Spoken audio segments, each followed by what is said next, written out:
sir के हो ऊ त्यहाँ नयाँ रेस्टुरेन्ट खोले हानि अनि के भयो त त्यहाँबाट अफर आयो नि मलाई के भन्छ 10,000 स्यालेरी बढी दिने रे यहाँभन्दा के भन्छस् स्यालेरी मात्र बढी दिएर भयो त तँलाई मैले अनि अस्ति आमा आउने औँसीमा त्यत्रो पैसा दिएर पठाएको होइन यहाँबाट एडभान्स त्यो पैसा चाहिँ कसरी दिन्छस् त तैँले अहिले त्यो नदिकन त कामबाट छोडी जान्छस् सर मेरो त कुरा भइसक्यो मेरो एडभान्स पैसा नि तिर्दिने रे खाजा नास्ताको एकदम राम्रो व्यवस्था छ रे बिदा त झन् यहाँभन्दा बढी ए भनेपछि तेरो पैसा पनि तिर्नु स्यालेरी बढी दिने कहाँबाट पाएछ तैँले यस्तो अनि के सोचिस् त तैँले सोच्ने के हो सर यस्तो राम्रो अफर आइरह मैले त ओके भन्दै ए ओके नै भन्छ यादैन ठिकै छ नि त तर मेरो एउटा कुरा सुन्छस् त भन्नुहोस् न पैसा उनीहरूले अहिले दिएछ तँलाई ठिक छ मेरो यहाँको सबै तिर्दिन्छ होला फेरि तेरो उता पनि त ऋण बढ्छ नि त होइन जुन माया तँलाई मैले गरेको थिएँ यहाँ जुन सम्मान तैँले यहाँनिर पाएको थियो त्यो सम्मान तैँले पाइरहन्छ नयाँ रेस्टुरेन्ट भोलि चल्छ चल्दैन थाहा छैन के होला कसो होला थाहा छैन आज तैँले यहाँ काम गरेर देखेर तँलाई ओहो भनेको त तँलाई त्यहाँ तानिरहेछ भोलि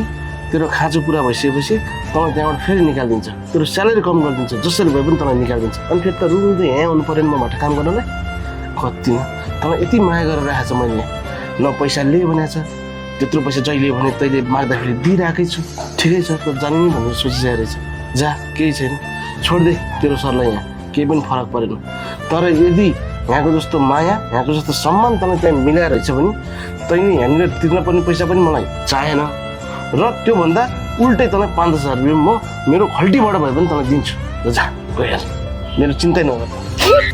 मैले यति माया गर्ने सरलाई छोड्ने सोचेछु मलाई माफ गरिदिनु सर म जाँदैन होइन जा जा तँलाई त्यो पैसा पनि बढी दिइरहेछ खानेकुरा नि मिठो मिठो पाउने जा मेरो पिरै नगर त जा के जा जा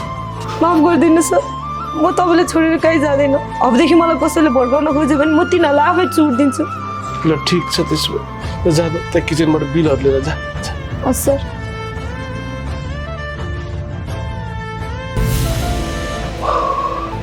झन्डै यसले पनि छोड्छु भने यसले छोड्यो भने कसरी कसले काम गर्थ्यो कम टेन्सन सबै काम सिकिसकेको थिएँ सबै काम जानिसकेको थिएँ अहिले छोडेर गएको भए मैले तनाव हुन्थ्यो